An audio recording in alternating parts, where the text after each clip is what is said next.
Rita est née à la fin du XIVe siècle, au cœur des montagnes des Apennins, pendant une des périodes des plus troublées du Moyen-Âge. Les guerres sévissent, les rivalités se succèdent. Ainsi, l'antagonisme qui opposait les Gibelins, partisans de l'empereur, aux Guelfes, alliés du pape, s'était exporté d'Allemagne en Italie. Entre les partisans, les assassinats étaient fréquents avec, comme corollaire, la vengeance des familles attachées à leur honneur. Lors d'un conflit, la vendetta pouvait se déclencher aussitôt et embrasait toute la contrée. Le contexte religieux n'était pas meilleur. Au contraire, c'était l'époque du grand schisme d'Occident qui vit jusqu'à 3 papes différents se disputer le pouvoir. C'est dans cette ambiance difficile que Rita vécut sa petite enfance au sein d'une famille bourgeoise. Selon la tradition, ses parents étaient chargés d'une mission très particulière. Ils étaient appelés porte-paix du Christ, car ils servaient de médiateurs pour régler les conflits entre les familles. Rita apprit peut-être de ses parents à devenir elle-même médiatrice de paix. Une légende populaire nous offre même un beau symbole de cette douceur qui allait pacifier les rencontres de Rita. On raconte en effet que Rita, bébé, dormant dans son berceau, était nourrie de miel que les abeilles venaient déposer sur ses lèvres. À Rocca Porena, ville de sa naissance, une très belle construction, la fontaine des abeilles, rappelle encore actuellement cet événement.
Pendant son enfance, Rita avait demandé à ses parents une petite chambre à l'écart pour mieux s'isoler.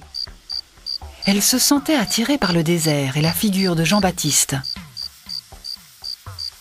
Elle aimait ainsi se retirer dans son désert intérieur pour centrer son regard et son cœur sur l'invisible.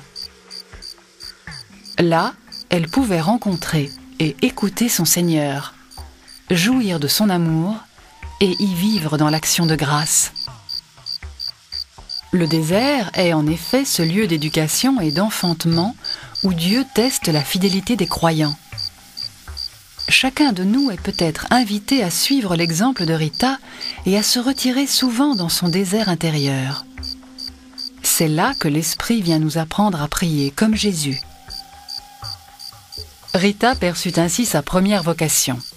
Elle deviendrait religieuse dans le couvent des Augustines. Elle espérait y vivre son idéal, selon l'esprit de saint Augustin qu'elle admirait beaucoup.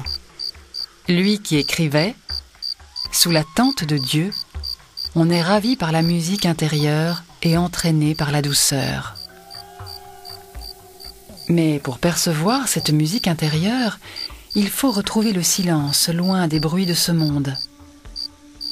Le silence est comme la source de notre jardin secret. Il creuse notre être profond, fait disparaître l'accessoire pour nous ouvrir à l'essentiel, c'est-à-dire la présence de l'au-delà dans une parole qui peut naître en nous.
Seigneur Jésus, tu nous as transmis tes paroles de vie.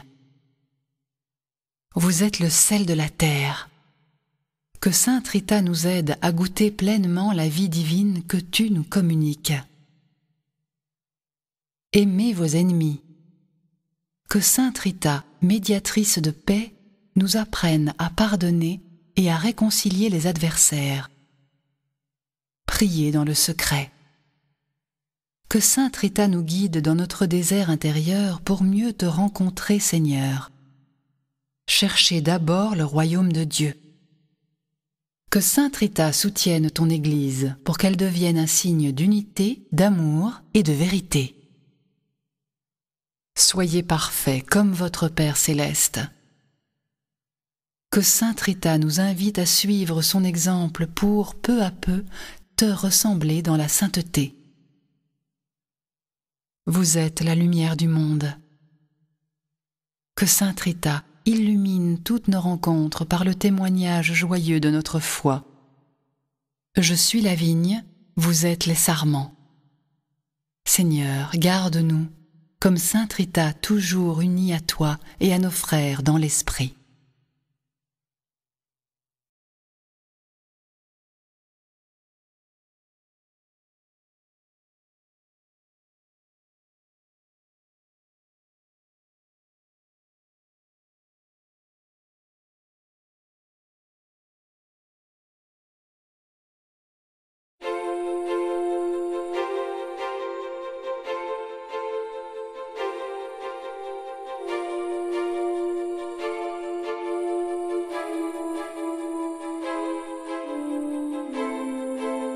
Malgré sa vocation religieuse, Rita accepta, par obéissance à ses parents, d'épouser Ferdinando Mancini, un homme au caractère difficile. Pendant les 18 années de son mariage, elle transformera peu à peu son mari en un homme pacifique. Elle inculqua la même volonté de paix à ses 2 fils. Malheureusement, son époux fut assassiné. Et Rita craignit que ses enfants ne fussent entraînés par le désir de venger leur père. Elle demanda à Dieu que ses fils ne soient pas les victimes de cette vendetta. Elle fut exaucée d'une façon inattendue. 1 an plus tard, ses 2 enfants furent emportés par la maladie de la peste. Malgré son immense peine, Rita comprit certainement ces événements comme des signes de la volonté divine. Elle s'engagea encore davantage au lazaret où elle soignait malades et miséreux. Par avance, son cœur s'ouvrait ainsi à ceux qui l'invoqueraient, en particulier les veuves et les orphelins, les solitaires et les abandonnés. Elle nous invite à suivre son exemple car la vie n'est pas à prendre, elle est à donner et à se donner.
Libre de toute responsabilité familiale, Rita peut enfin réaliser sa vocation de jeunesse, devenir religieuse au couvent des Augustines.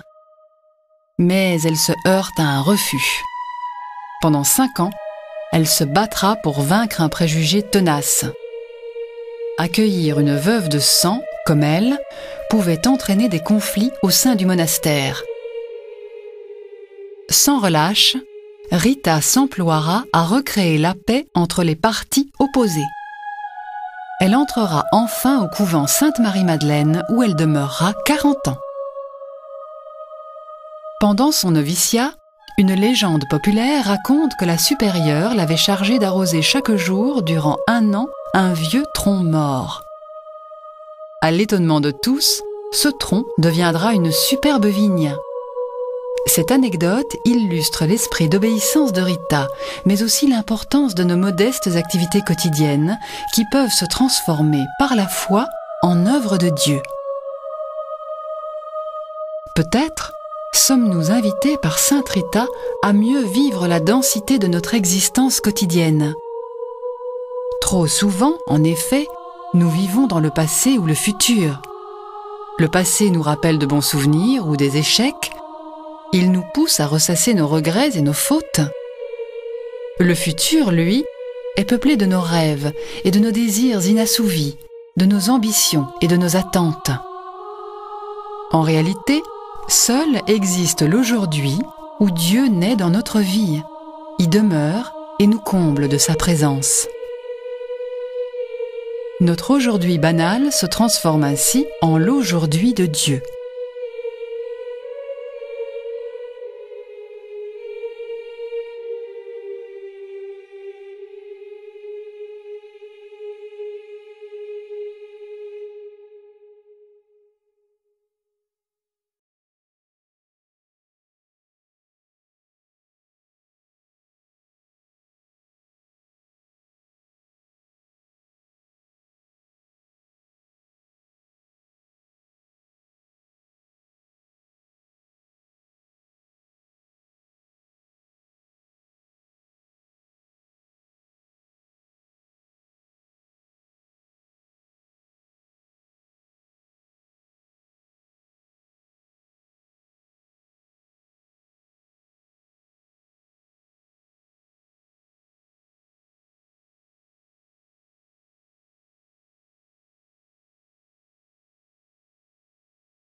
Tous les aspects de la spiritualité de Sainte Rita ne nous sont pas connus car elle ne nous a laissé aucune lettre, aucun manuscrit.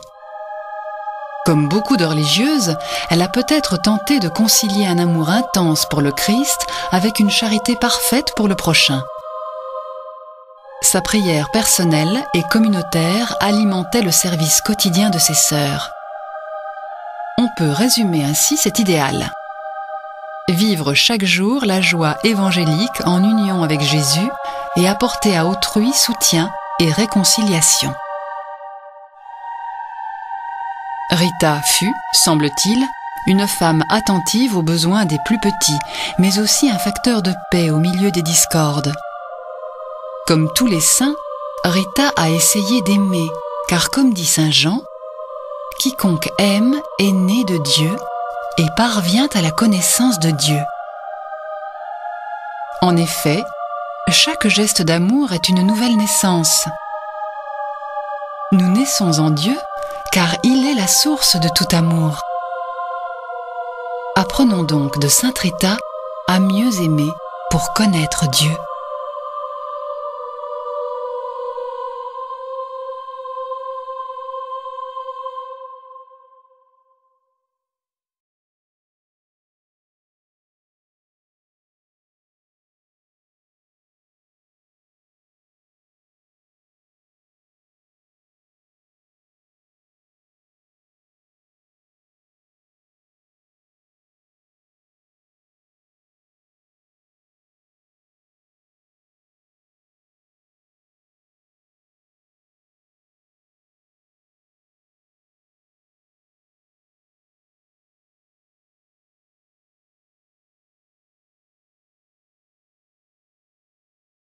Dieu, notre Père, par l'intercession de Sainte Rita, remplis mon cœur de ton esprit qui a illuminé sa vie.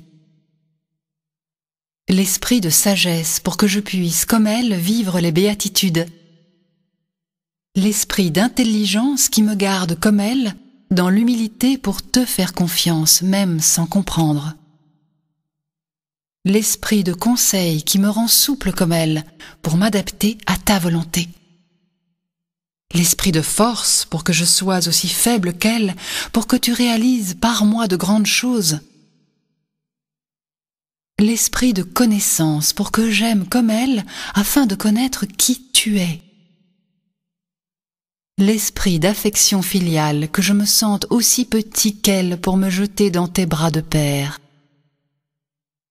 L'esprit de louange pour que, disponible comme elle, je transforme ma vie entière en hymne d'action de grâce et d'adoration. Par Jésus le Christ, notre Seigneur. Amen.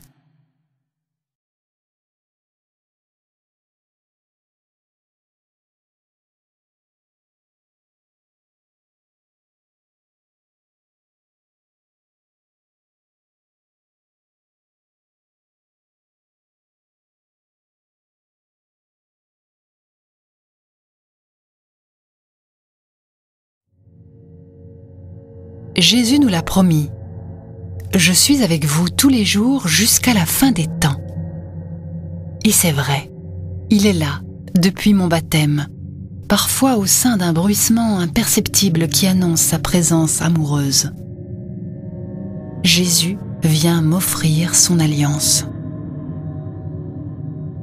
Pour sainte Rita, cette présence se fait union profonde de la création avec son Créateur, car elle a compris que Jésus n'est pas seulement à ses côtés, mais en elle, comme il l'a annoncé. Demeurez en moi, comme je demeure en vous. Sa parole incandescente et son esprit de feu conjuguent ma vie quotidienne et transforment mon cœur froid en un être nouveau. Peu à peu, ce n'est plus moi qui vis, mais le Christ qui vit en moi. C'est lui qui me transfigure, m'aide à lui ressembler et m'introduit dans l'amour trinitaire. Telle fut l'expérience mystique de sainte Rita, cette intimité profonde, cette communion totale avec Jésus qui est là, présent en elle. C'est lui qui l'accompagne à chaque instant pour sculpter son cœur à sa ressemblance. C'est lui qui guidera ses choix et l'aidera à toujours choisir la meilleure voie pour accomplir la volonté du Père.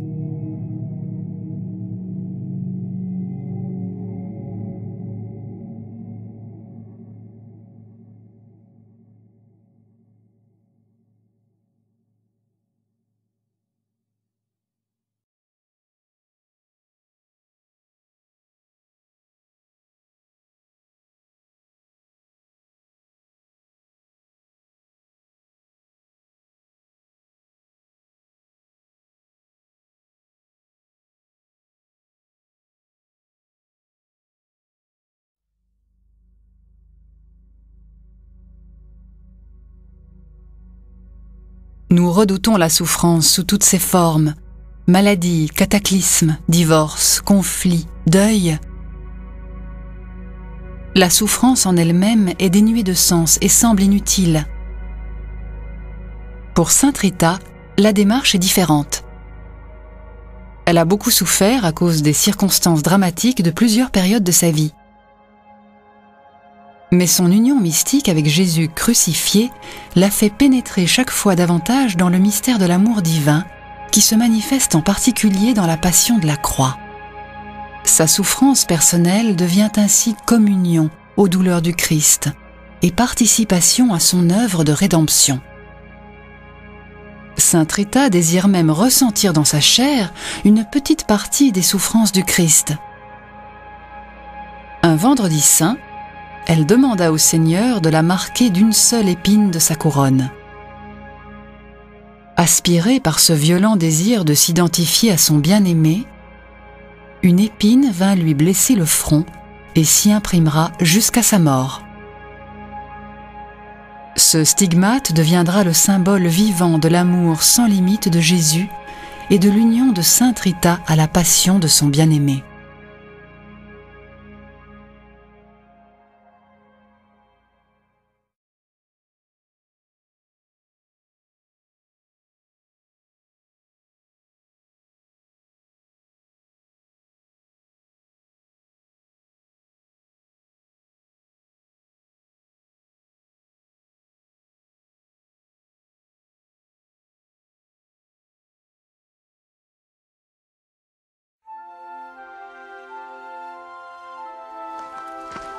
Pour célébrer la fin des conflits dans l'Église entre les trois papes, le nouveau pape, Nicolas V, proclama une année sainte. Ce fut l'occasion pour beaucoup de chrétiens de se rendre en pèlerinage à Rome. Les sœurs Augustines de Caachia y allèrent également. Bien que déjà âgée, Rita voulut effectuer ce pèlerinage avec ses consoeurs. Ce n'était pas une simple promenade, mais un parcours à pied de 180 km, en vivant des dons reçus en chemin. Durant ce pèlerinage, le stigmate au front de Rita disparut pour réapparaître à son retour. Une anecdote illustre l'esprit de Rita pendant cette marche. Ses consoeurs s'inquiétaient du peu d'argent qu'elle possédait. Rita, qui portait la réserve d'argent, jeta cette bourse à la rivière. Elle voulait ainsi rappeler l'importance de la confiance en la Providence qui nourrit ses enfants. Marcher vers la ville sainte était pour Rita et ses compagnes une manière de manifester l'unité enfin retrouvée dans la communauté chrétienne. Elles mettaient ainsi joyeusement en pratique une devise de leur patron, Saint Augustin, chante et marche.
Comme Rita, es-tu un pèlerin vers la terre promise avec tout le peuple de Dieu?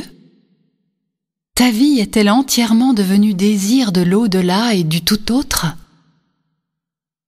Ton désir est-il habillé d'infini, peuplé de la recherche incessante de ce quelqu'un qui peut être ton absolu? Ton chemin est-il écoute permanente de la parole de Dieu qui illumine ton cœur et t'offre un avenir joyeux?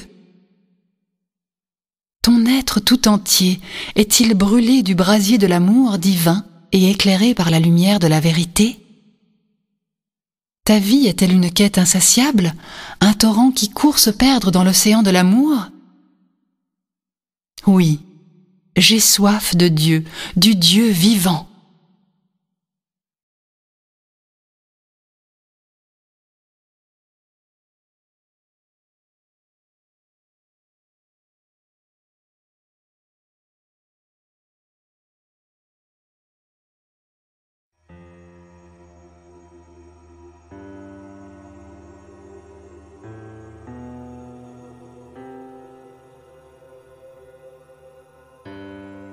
Bien des gens sont exclus de la communauté humaine pour 1001 raisons. Racisme, santé, situation économique, conflits politiques, ostracismes en tout genre.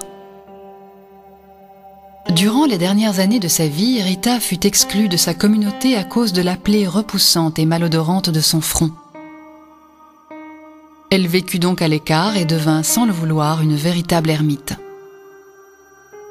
Atteinte d'une maladie incurable, elle vivait alitée, et la seule visite qu'elle recevait était celle de son Seigneur dans l'Eucharistie qu'on lui apportait chaque matin.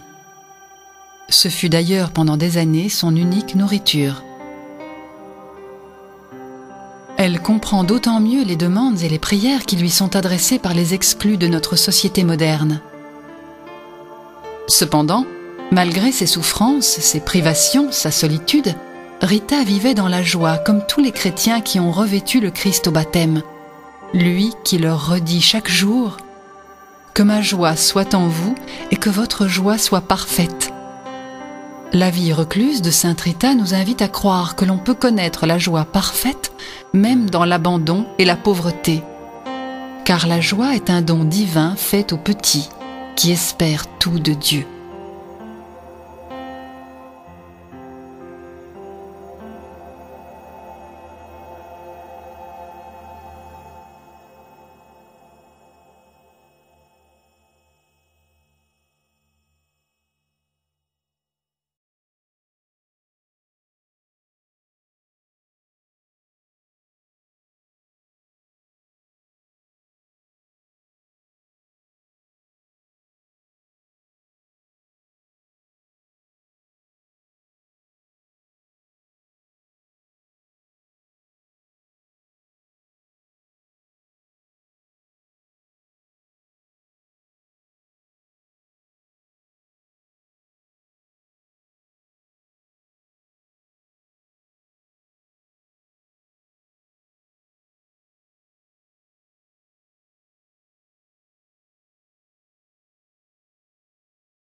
Sainte Rita, tu es messagère de l'impossible parce que durant ta vie, tu as accepté de changer tes plans pour obéir à la volonté de Dieu.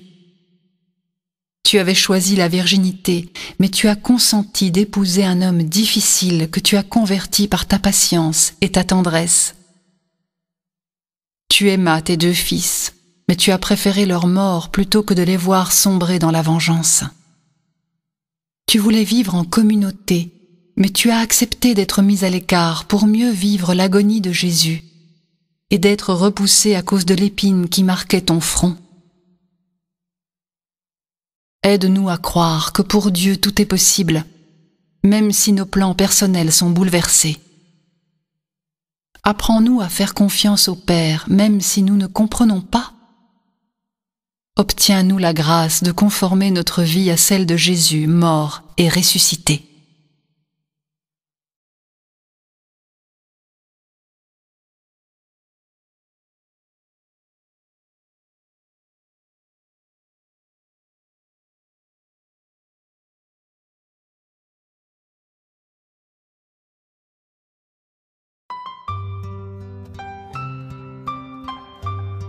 Après tant d'années de privation, de souffrance, de dépouillement, mais surtout d'union à son Jésus bien-aimé, la fin de la vie de Rita approchait. Jésus voulut lui manifester un dernier geste de tendresse par une délicate attention. En effet, lors de son dernier hiver sur cette terre, Rita demanda à une cousine d'aller lui cueillir une rose dans le jardin familial. La cousine découvrit cette rose dans la neige et l'apporta à Rita. C'est une bouture de ce rosier qui fut plantée dans le jardin du monastère de Caachia, et ces roses sont encore portées chaque année aux malades. Beau symbole d'une vie donnée, qui embaume la vie des autres, ainsi que de la délicatesse de Dieu pour ceux qui l'aiment.